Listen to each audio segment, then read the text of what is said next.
హైదరాబాద్ లోని రంగారెడ్డి జిల్లా rice Miller association కార్యాలయంలో ఏర్పాటు చేసిన వివిధ కుల సంఘాల నాయకులతో ఓసీ జేఏసీ ఆధ్వర్యంలో సన్నాహక సభ పోస్టర్ ఆవిష్కరణ కార్యక్రమం నిర్వహించారు. ఈ సందర్భంగా లక్ష్మీనారాయణ గుప్తా మాట్లాడుతూ రాష్ట్ర వ్యాప్తంగా ఉన్నటువంటి ఆర్య వైశ్య సంఘాల నాయకులు ఫిబ్రవరి 20 జరిగే జంతర్ మంతర్ నిరసన సభకు పెద్ద ఎత్తున కదిలి రావాలని పిలుపునిచ్చారు. ఓసీ జేఏసీ రాష్ట్ర ప్రధాన కార్యదర్శి దుబ్బా శ్రీనివాస్ మాట్లాడుతూ కేంద్ర రాష్ట్ర ప్రభుత్వాలకు సంబంధించినటువంటి ఓసీ జేఏసీ పక్షాన 12 డిమాండ్ల పరిష్కారానికి నిరసన కార్యక్రమాన్ని అన్ని కుల సంఘాల నాయకులతో కలిసి విజయవంతం చేయాలని పిలుపునిచ్చారు. ఈ కార్యక్రమంలో పెద్ద సంఖ్యలో నాయకులు తదితరులు పాల్గొన్నారు.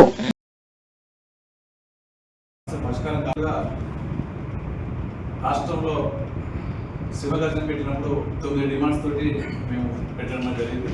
ఈ 9 డిమాండ్స్ తోటి రాష్ట్రం మొత్తం మీద అన్ని జిల్లాల్లో అన్ని వర్గాలకు సంబంధించిన వాళ్ళంతా కలిసి పెద్ద ఎత్తున అందరినీ సమీకరించి అవగాహన సదస్సులు ఏర్పాటు చేసి మనం ఎదుర్కొంటున్న సమస్య పరిష్కారం కోసం ఏం చేస్తే బాగుంటుందని చెప్పని శివగర్జన పెడితే పాలక వర్గాలకు ఉపయోగపడుతుందని చెప్పిన లక్ష్యంతో వరంగల్లో పెద్ద ఎత్తున ఆర్ట్స్ కాలేజీలో పెడితే 50,000 మంది వరకు ఆ సభకు రావడం, దాన్ని విజయవంతం చేయడం, దాన్ని చూసి కూడా పాలక వర్గాలు కూడా గుడ్లు చేసి ఏదేమైనా ఓసీలకు సంబంధించిన సమస్య పరిష్కారం ఇంకా చేయకపోతే భవిష్యత్తులో ఇబ్బంది అవుతుందని చెప్పని కూడా రాష్ట్రంలో కూడా కొనసాగుతుంది. దీన్ని దృష్టిలో పెట్టుకున్నప్పుడు రాష్ట్ర ప్రభుత్వం చేసే సమస్యలు కొన్ని ఉంటాయి, కేంద్ర ప్రభుత్వం చేసే సమస్యలు కొన్ని ఉంటాయి కనుక కేంద్రంలో కూడా మనం పెద్ద ఎత్తున ధర్నా కార్యక్రమాలు చేపడితే బాగుంటుందని చెప్పిన లక్ష్యంతో 12 డిమాండ్స్ తోటి ఈరోజు మేము ఈ కార్యక్రమం చేపట్టడం జరిగింది. ప్రధానంగా అంతకుముందుకు పెద్ద ఎత్తున ఆందోళన చేసి పోరాటం చేసిన ఫలితంగా ఓసీలకి పేదలకి ఈడబ్ల్యూఎస్ సర్టిఫికేట్ ఈడబ్ల్యూఎస్ అనేది సెంట్రల్ గవర్నమెంట్ 10% రిజర్వేషన్ ఇవ్వడం జరిగింది.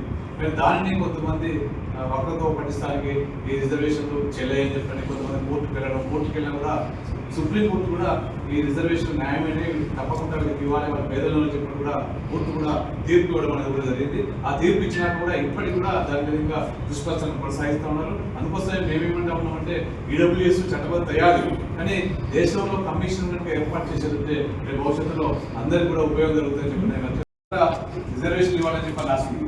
కానీ ఇప్పుడు 50% పెంచకుండా రోజులు కూడా మేము 30% దేశవ్యాప్తంగా ఈ 30% ఉన్న వాళ్ళకి కూడా మా జనాభా ప్రాతిపదికన రిజర్వేషన్ ఇవ్వండి మాకు, ఇంకా మిగతా 50% లో అందరూ కలిసి పోటీ చేద్దాం అని ఆ డిమాండ్ కూడా పెట్టి చెప్పిన కులాలతో పాటు